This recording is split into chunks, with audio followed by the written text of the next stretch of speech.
दोस्तों आज हम बात करने वाले हैं भारत के 5 ऐसे हिंदू डॉन का जिनके बारे में पहले तो कोई नहीं जानता था, लेकिन जब लोगों को पता चला तब सबके पैरों तले जमीन खिसक गई। किसी ने मिनिस्टर की सुपारी ली तो किसी ने पुलिस वालों को ही मौत की नींद सुला दिया, और अगर किसी से कुछ बच भी गया तो एक ने पूरी जुर्म की दुनिया को ही पलट कर रख दिया। ऐसे डॉन जिनके जिगर में भी जिगर था, उनके खौफ से कई लोग बुलेट प्रूफ गाड़ी से भी चलना शुरू कर दिए थे। तो चलिए जानते हैं 5 ऐसे हिंदू डॉन के बारे में जिनसे अंडरवर्ल्ड भी खौफ खा गया। मैं विकास दुबे हूँ कानपुर वाला। ये लाइन सुनते ही शायद ही आप इस गैंगस्टर का चेहरा भूल पाए होंगे, और ये डायलॉग बोलने पर हमेशा विकास दुबे का याद जरूर आएगा। कानपुर जिले के विक्रू गांव में विकास दुबे का एक अपना ही आपराधिक साम्राज्य था, और उस साम्राज्य का अकेला ही बादशाह विकास दुबे था। विकास दुबे पर लूट, डकैती, हत्या, अपहरण जैसे कई मामले दर्ज था, और ऐसे ही अपना साम्राज्य चलाता रहा। लेकिन एक बार 2-3 थानों की पुलिस विकास दुबे को पकड़ने के लिए बिकरू गांव में एंटर हुआ, लेकिन विकास दुबे भी पूरी तैयारी के साथ बैठा हुआ था। और फिर हुआ ऐसा कांड जो पूरा उत्तर प्रदेश के साथ साथ देश को भी हिला डाला। दरअसल जो विकास दुबे को पुलिस पकड़ने गई थी, उनमें से 8 पुलिस जवान शहीद हो गए थे। उसके बाद इस मैटर में सरकार को भी आना पड़ा, और विकास दुबे भागकर उज्जैन के महाकालेश्वर मंदिर में चला गया, जिसके बाद पुलिस ने उसको वहीं से पकड़ लिया। पूरे देश की नज़रें विकास दुबे पर टिकी हुई थी। फिर पुलिस उसको उज्जैन से कानपुर ला रही थी, तभी विकास दुबे बीच रास्ते में भागने की कोशिश की, जिसमें उसका एनकाउंटर कर दिया गया। जिस साम्राज्य को विकास दुबे ने बनाया था, उसी साम्राज्य में विकास दुबे को सुला दिया गया।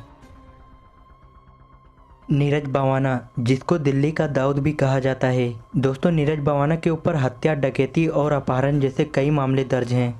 नीरज बावाना सबसे पहले मर्डर जब किया था जब वो नाबालिग था। दोस्तों आपको बता दूं कि नीरज बावाना एक बार चलती हुई पुलिस वैन में अपने विरोधी गैंग का मर्डर कर दिया था, वो भी सभी पुलिस वालों के सामने। और नीरज बावाना आज के टाइम में तिहाड़ जेल में बंद है और वहीं से अपना गैंग चला रहा है।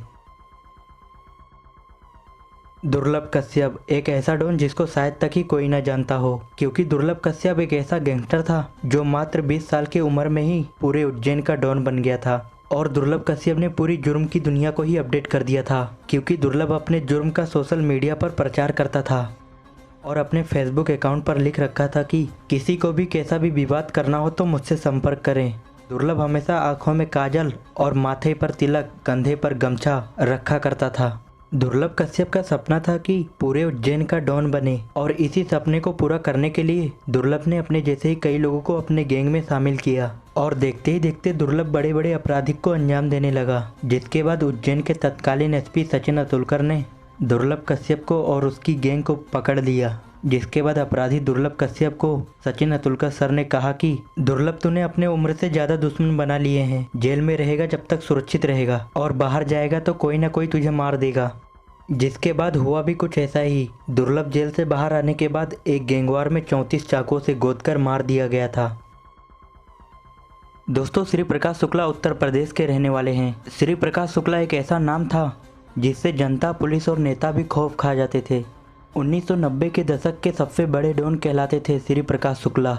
बताया जाता है कि एक युवक ने श्री प्रकाश शुक्ला की बहन को छेड़ दिया था, जिसके बाद श्री प्रकाश शुक्ला को इतना ज़्यादा गुस्सा आया कि उस इंसान की हत्या कर दिया। यही श्री प्रकाश शुक्ला का सबसे पहला मर्डर केस था।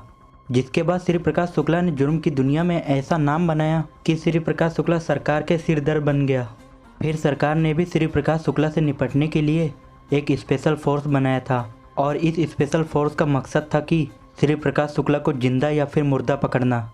जिसके बाद श्री प्रकाश शुक्ला का ठिकाने के पता चल गया था, और फिर दोनों के बीच गोलीबारी चली, जिसमें श्री प्रकाश शुक्ला मारा गया।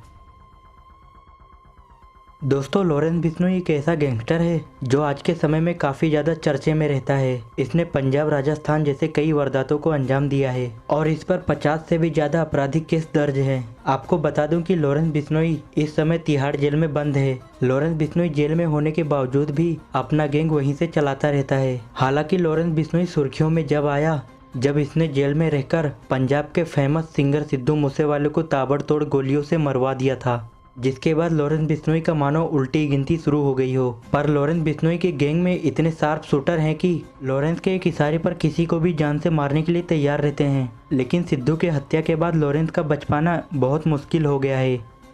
फिलहाल दोस्तों आपको क्या लगता है कि कौन सा गैंगस्टर सबसे ज़्यादा ताकतवर है? कमेंट्स में अपना राय जरूर देना और चैनल को भी सब्सक्राइब कर लेना।